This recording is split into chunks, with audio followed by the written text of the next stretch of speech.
Hello, probers. Howdy, howdy. Welcome to But It Was Aliens, the extraterrestrial comedy podcast brought to you by two former MIBs. We're here to bring you the truth about what's going on out there in the world of the extraterrestrial. There's a lot of misinformation and outright bullshit out there. We sift through those nuggets with our bare hands to make sure that you get the truth. You've made that as grim as possible. If you've never heard us before, we take it in turns each week to bring you a real documented account of the extraterrestrial. This week's case is brought to you by myself, Moonwalker, and sitting opposite me as always is your friend and mine, Kevin the Grey, who is looking at me puzzled and on edge because I'm yet to insult him in any way, shape or form. I was actually looking at you puzzled and I know. on edge there, and you've put that in your research notes. I can read you like a book. I'm on edge. I don't know what to say. Well, where's the insult? Are you going to be really kind to me all the way through this one and then right at the end? So, Greybeard, Yeah. what's your thoughts on late night walks along beaches? Late night walks along beaches with whom? Just late night walks along beaches, not Well, necessarily with anyone. I like the beach. I like the ocean. I like the sea. I like the water. So you I like sand. late night walks along beaches. Yes, they can be romantic if you're with your significant other. They can be friend-mantic if you're with a significant friend. I am a supporter of late night walks along beaches. Yes. Now, make me change my mind. Well, that's exactly how today's case starts. It's January 30th, 1965. I've just thought. I hate seagulls, though. Yeah, sure. Only because of where I currently reside. When I move, all will be well. But at the moment, those little twats... It's mating season right now, and between 3 and 6 a.m, without fail, every morning, outside the window, you hear...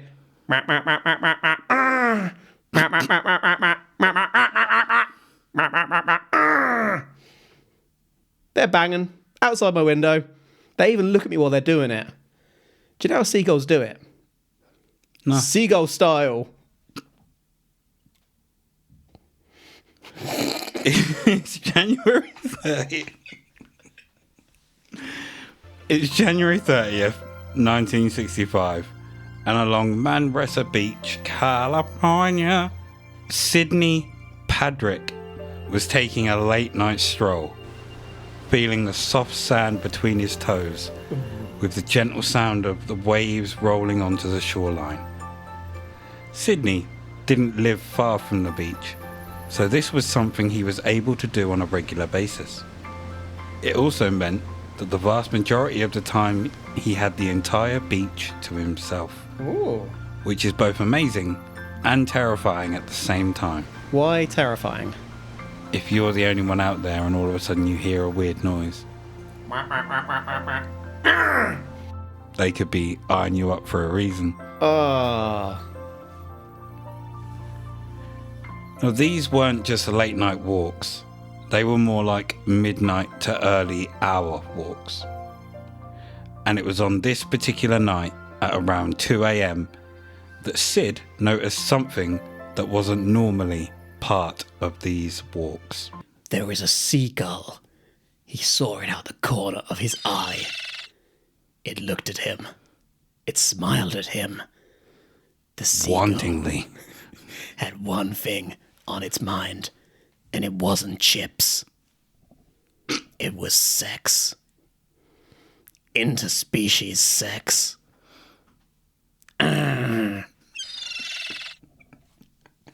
You're taking this case somewhere completely different. Seagull style. Do you want me to answer that seriously, or? No, it's absolutely fine. Okay. What he'd noticed was an outline of a large craft ahead of him, and it wasn't seagull shaped. It was described as two saucers, inverted. Mere meters ahead of him, the craft landed on the beach. Yeah, I thought this was coming. You've slapped in the picture from Top Gun. He went inverted! And gives him the finger. Indeed, I did. Classic moment in a classic movie. Now, picture these two jets below as saucers and imagine both of them being inverted. Okay, I can picture that. And if you look below... Okay, you could have just showed me that to begin with. I could have, but I didn't. So ignore the cup at the bottom and look at the two saucers. I hadn't even realised they are literal saucers. Yep. As in you've turned a cup and saucer upside down. Yep. This is what he's describing the craft as looking like. Okay, so he's by himself and he sees two saucers. This is one. He describes it as two one that looks like two being saucers. inverted. Sorry. So does he know that though? They could just be really close because they're really skilled Top Gun pilots. Could be. He's pegging it, I If reckon. their boss saw that, he'd scream that they're writing checks their bodies can't cash. I reckon that he's going to get taken, but he's going to try and peg it first. This feels like it's going to have all the hallmarks. He's going to be like 30 metres from where he thought he was, lost time, go home, have peculiar memories, go for aggression. Unless you're going way off left field. Sounds like you've experienced cases like these before. I've experienced about 120 cases like this before. So if you were walking along the beach at that kind of time and you saw this in front of you, there's no one else around, you have no dog, you have no weapon. No dog. Just you and your thoughts. What do you think your reaction would be? Don't leave me alone with my thoughts. Hello, darkness, once again. Well, if I'm being honest, I'm probably going to peg it and take cover and try to watch to see what happens from a safe distance. If I'm being greybeard, I'm going in. I'm going in. I'm gonna pick up the nearest rock I can find in case, but hide it in my trousers because violence is not my first response. It's just a backup in case, just a backup. And I'm gonna get a pen and paper and draw them From where? From my other pocket. I've always got a pen and paper. All right, I'm gonna pull out my mobile phone and Google a picture of a seagull looking really angry and aggressive and show it to whomever is in these crafts and convince them to attack. No, I'm pegging it. So Sidney, Screaming as I do. Sidney was rooted to the spot. Thoughts rushing through his mind. What should he do? Should he move forward or should he run? These thoughts happened so quick that his movements would seem to most to be a reaction rather than a thought-out strategic plan. Our man Sidney pegged it. Hey! He was fucking getting out of there. Get out of Dodge! But something made him stop. No! Keep going! Not a tractor beam or some kind of invisible force, but a voice that rang out into the night. Don't be frightened. We are not... You fucker. I didn't do anything. You started laughing. I was expecting a deep, like, Darth Vader voice for some reason, and she come out with...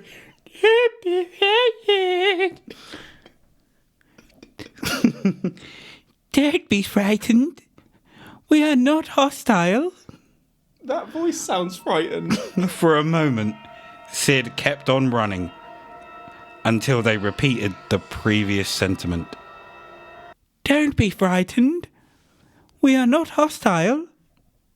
Don't believe it. The voice then invited him onto the craft, and Sid stopped in his tracks. Contemplating the offer brought before him, is this an offer you'd take, Grey Nuts? I feel like it's one of those offers you can't refuse. Like, this is the godfather of the alien species. I'm gonna make you an offer. You can't refuse. I was trying to mix it with the voice you gave them, but it didn't come out very well. It just got even more godfather. I'm gonna make you an offer. You can't refuse. All the godfathers on the alien planet sound exactly like the voice you put on. Massive softies. I'm going to make you an offer that you can't refuse. Don't be afraid. Don't be frightened. I'm going to make you an offer. Oh, it's happening again. We only want you to come onto our ship. Yeah, I feel like if you don't accept the offer, you're going to get whacked anyway. Or they're going to get whacked, or you're going to get slabbed. Exactly what I was going to say. Exactly. One or the other. You have no choice here, so you've just got to be complicit in whatever they're going to do. And hopefully they don't stick it in your butt. Unless you are interested in that. In which case, it might be an exciting experience. Well, Sid Hold turned. on. Would you accept it? Or would you try and fight it? I think it depends on what mood I'm in. I think you try and fight it, and it'll be a lot worse for you. Depends what mood I'm in. Because I'd get taken. I'll be like, yeah, let's go. And they show me around the craft. They let me sit in the cockpit and drive it. You're trying to fight him. They're like, get his ass. We're going to get your ass. Hey, hey. You take a 2-finger, yeah? In the butt. So you're saying you just accept it? They wouldn't, because I've not tried to fight them. I'm a lover, not a fighter. Whereas you get angry. So you're accepting it? I'm accepting you accepting it. When have you ever seen me get angry? At least once a week. Without fail. Every time our football teams come out. What? You can't deny it. I was about to say, sometimes it's justified, though. Well, Sid, he turned and started to tentatively walk towards the craft. It would appear that Sid accepted this offer. And as he got close, a door opened, allowing him to step aboard the craft. Still not sure what he was actually doing, he paused for a second before making his way in. It's like he thought about it, but he didn't. He found himself in a room approximately 6 by 7 foot. A door within that room opened, leading to another room. He stepped through, and this room was larger. And it was there that he was greeted by what he describes as a man no different to him in basic appearance. Well, that is not where I was expecting it to go. I was thinking this was going to be more than likely Nordics, if not Greys. Wasn't expecting a Musk. It's basically a Musk. Human from the future. That makes me query what the purpose is.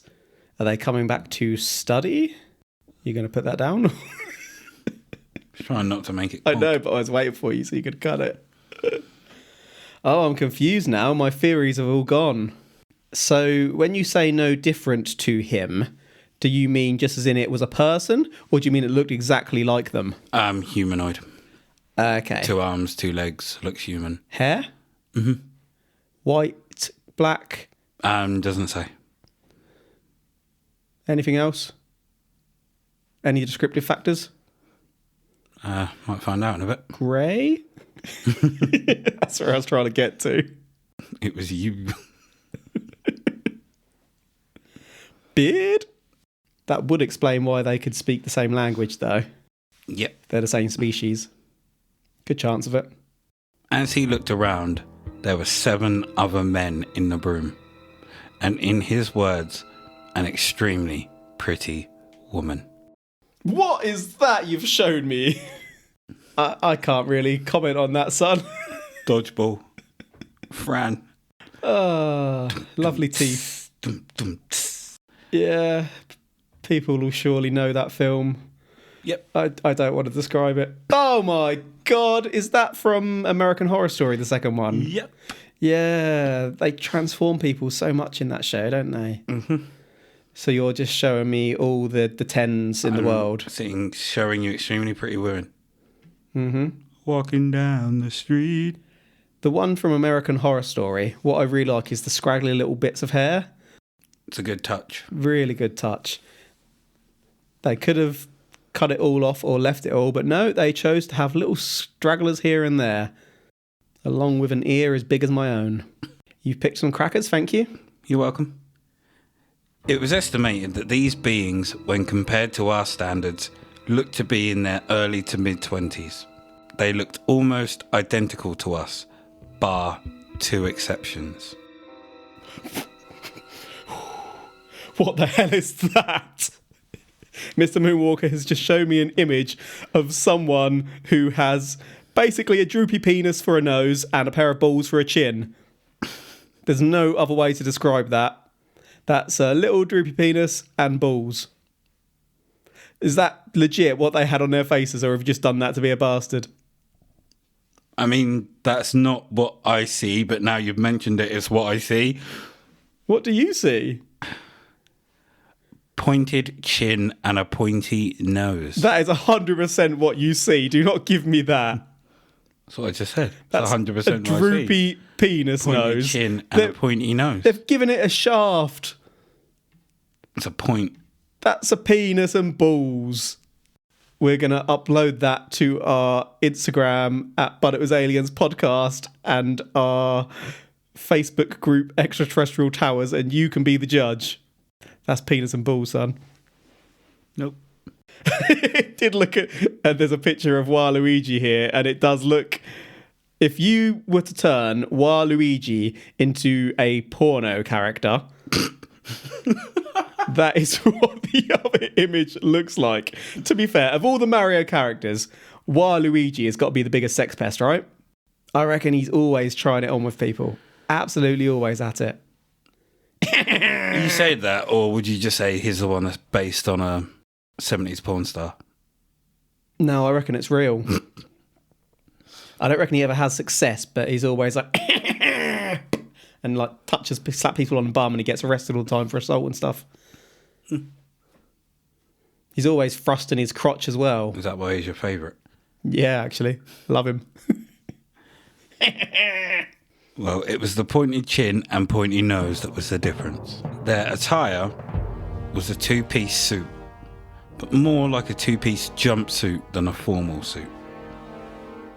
It looked slip-on, so nice and tight to the skin. Yeah. It was light blue-white in colour. Not a zip, button or strap was in sight. The shoes looked like they were attached to the suits as well, almost as if vacuum packed to their bodies, which gives me Samus vibes. Okay, I can see why you'd say that. You're talking Samus without the orange suit vibes. Yep. Zero Samus. Zero Samus, yeah, that's Yeah, with the tight blue suit. Fair play. Good call. Each appeared to have their own task at hand and were focusing on instruments and screens in front of them. Sid describes that he saw a device which looked like an advanced viewing system. It contained a 3D image of their mothership. He said the location of this ship was surrounded by daylight, so he believed it was far away from their location, considering it was early hours of the morning. Far away? It could have just been on the other side of the planet. That's far away, Well, not for them it isn't. but for him If they it can is. travel across galaxies, presumably, then they could be there like that. Could be far away from him though. How do we know it's the mothership and not just a computer game? We don't. We're gonna have to trust Sid. You're asking a lot there. Can I just say that it's breaking my heart that you spelt Sid differently all the way throughout it. Occasionally you spelt it S-I-D, occasionally you spelt it S-Y-D. I know. And it's killing me. Son of a bitch. It's because his name's spelled S-I-D, Yeah. but we know as Sid and it's S-Y, so just naturally I keep Oh, typing you that. haven't... I thought you'd done it on purpose to get No. to me. I realised it when I was looking over it and I was like, fuck it, I'll leave it. Although now I know that. If there's ever anyone with a multiple way of spelling their name, I'm going to fuck with you so bad. Uncalled for, sir. Imagine if there's a John. Don't. There will be soon. There's always a John. There's always a John. It, by coincidence, must be the most frequent name we encounter. The beings on the ship acknowledged that Sid was there, but only one of them would speak to him. And it was the one that had greeted him. And he spoke to Sid in English. It was explained that this was the only one that could communicate with him. Makes sense. He could speak, or at least Sid could hear a voice in English. However, there was no accent to it. Every time Sid would ask a question, there was a pause before he received an answer. This made Sid think that he wasn't hearing in the way we would normally hear sound, but rather he was being communicated with via telepathy. And that this was also how the beings communicated with each other. One of the questions Sid asked was where they came from. The answer he received was that it was a planet that we observe, but that we don't observe them. When he asked what his guide's name was, he was simply told, "You can call me Xenu." Uh-oh. Xenomorph. Sid said that they'd travelled around in the craft for a while when his tour guide asked him to step off the craft and have a look round, so that he could confirm for himself that this wasn't a dream. He looked closer at the craft as he left, and he describes it looking metallic but not metal, more like plexiglass in nature. That's a pretty convincing description. I've got to say, someone telling you to step or have a look around so you know you're not dreaming sounds exactly like the sort of thing that would happen in one of my dreams. How many times has that happened? All the time. I reckon you're trying to inception me somehow. Trying to get my secrets. I've forgotten my trail of thought now. Got distracted by the inception. Wouldn't it be quicker if you were communicating via telepathy rather than slower? Because you'd have to think about it and then say it rather than just thinking about it. Maybe they have to think about the words more because it's not their native but then language. If you were saying it in your non-native language, you'd still be adding time on, surely. Like, not to be a dick about it, but... Would you? Yeah. The same way you'd have to think about the word in another language, you'd still not... Yeah, but you could think it before you've said it, and you don't even have to think about the pronunciation, it just comes out. Fuck you, Sid. Sid was told... Hold on. Don't you get away from that, Xeno. That is not what you want an alien to introduce themselves to you as. I'm Xeno. Don't be afraid. I think in... might be Greek. Xeno stands for stranger. I don't give a shit. I'm going straight down to the basement to look for eggs. Burn! Sid was told how their planet had no sickness, crime, money, schools, or police. They have a strict birth control system, and they are taught a job from birth, and that's what they do. A little bit controlling, ruling state, isn't it? Sid asked the burning question that I can see in your eyes, Greybeard. Why are they on Earth? Incorrect. My question is, where are the eggs? So to answer your question, why are they on Earth? Well, that would be for observational purposes only. Musk. Sid was taken to another room, a room full with colours that he describes as hard to describe. And asked if he'd like to pay his respects to the supreme deity. No, don't do it. Sid, Go. Sid cannot explain what the deity looked like or what it could even be. He says that until that night, he'd never felt the presence of a supreme being. But he did feel him that night. Now it's got really sexually creepy. Oh no. He felt the presence of the supreme being. Felt him good. And he's kind of blocked it out because he can't remember what they looked like. Oh, Sid. I feel for you, Sid. So after his encounter, Sid went and told the US Air Force. Has he got one of those things inside him? Chest burster. Who knows? They documented his Face account, humper. and according to Sid, they asked him to leave out certain aspects of the story when he tells others. Those things were the parts where they had no money, crime, or schools. Whoa! Why would you want to leave out that detail? Now this is the part of the probe where we turn to science and skepticism. There's not much to break down here, but the US Air Force have distanced themselves from this, saying that they believe it's all a fantasy and that the only reason he contacted them was to lend some sort of credibility to his story. And we have another piece of information which would lend credence to this. In 1971, Sid would find himself in court being sued for $1,000 by a friend who had lent him the money to produce a book about the encounter. 6 years later, no book, no manuscript. Sid claimed that he'd handed the manuscript to an associate who then passed it on, and this has never been corroborated, and the name of this associate is never mentioned. Sid was forced to pay the $1,000 back and more. More? From this point on, that's the last anyone that doesn't know him personally has heard from Sid.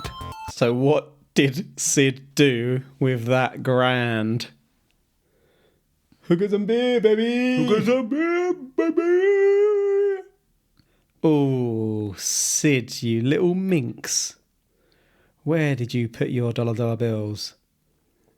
He's not coming across as the most reliable of characters, shall we say? Why would you say that? Well, he's taken a grand and legged it. The fact that he's been sued and had to pay it back suggests that there's evidence that he did take it and that Sid probably spent it on... Hookers and beer, baby! Well, certainly not what he was supposed to be spending it on. No manuscript, though. Come on, Sid, pull your finger out. Can I borrow about $1,000 to write a manuscript? I'll do it. Tell you what, you write the manuscript first. Whoa. Let's not be unreasonable. I've got to read. Then get it to the point where they say you need the £1,000. And yeah, sure. I pull out a manuscript and hand it to you. You need to prove that the money's needed. Not just put out I need to get it printed. So to summarise, we have the story of Sid Padrick.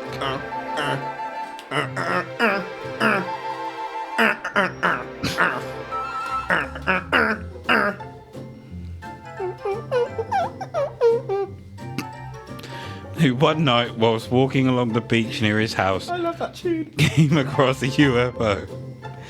The beings on the craft told him they weren't hostile and invited him on board. Whilst on board, he met beings that looked similar to him, but slightly different. They had chins, baby! Dick noses. That's what they had. There's no getting away from it. Absolute cock nose. He went for a trip and left the craft to make sure it wasn't a dream. Spoke to one of the beings who acted like a guide to him, and he believes he was spoken to via telepathy. He was told about their ways, no crime, no schools, no police, and the strict birth control before being asked if he would like to pay his respects to the supreme deity. Something Sid had never felt before, but he says he felt him that night. When he returned home, he told the US Air Force, but they didn't believe him, and 6 years later he was being sued for borrowing money to create a book that didn't ever manifest. So there you have it, Greybeard. The saga of Sid and the cone-chinned aliens. Dick-chinned aliens. Come on. Now, you have to ask yourself the serious question. Is this aliens? Or is Sid talking utter bullshit? Called it yourself. I think I can speak for both of us here when I say that Sid is absolutely talking out of his bullchin. Oh, whoa. There's nothing you want to go over before you give that verdict? You just going straight to that? I'm not saying that it was aliens. Absolutely nothing. I mean, you did speak for both of us. I can't say it was either. He's clearly tried to jump on the UFO wave, get a book out, and make some money from it. Yeah, I can't remember if you said this was 1965 or 1971. 1965, but the case was in 1961. Yeah. But regardless, Alien wasn't until 77, was it? Mm-hmm. So did Xeno inspire Alien? Was there more to this? Is that the manuscript? That's what happened to the manuscript. There was more to this story, but they didn't allow the details because they didn't want to lose their money, those pesky studios. This is actually the origin story of the real Alien. They took Sid on board and they were xenomorphs. What was the one before? Prometheus. That's it. Yeah, when they mixed the DNA. Or xenomorphs in that? I can't remember. Prometheans? Aliens? Well, thank you for joining us for this week's probe. You are welcome. You can find us on Instagram at But It Was Aliens Podcast, on Facebook at But It Was Aliens, and we have our Facebook group Extraterrestrial Towers. We're also on the Twitter at But It Was Aliens, and we also offer you side probes on Patreon, which is patreon.com/But It Was Aliens, where we side probe other extraordinary tales, from myths to legends, cryptids to, you've guessed it, Rasputin's dick. So if you'd like to help support us that way, we would love it. Love it. We still love you if you don't, but if you do, Greybeard will 100% strip for you on his OnlyFans. I'm sure you suggested that before. As always, I've been Moonwalker, and he's been Greybeard. And he's been my only subscriber. Is But It Was Aliens. I got it for free. The truth is up there. Hashtag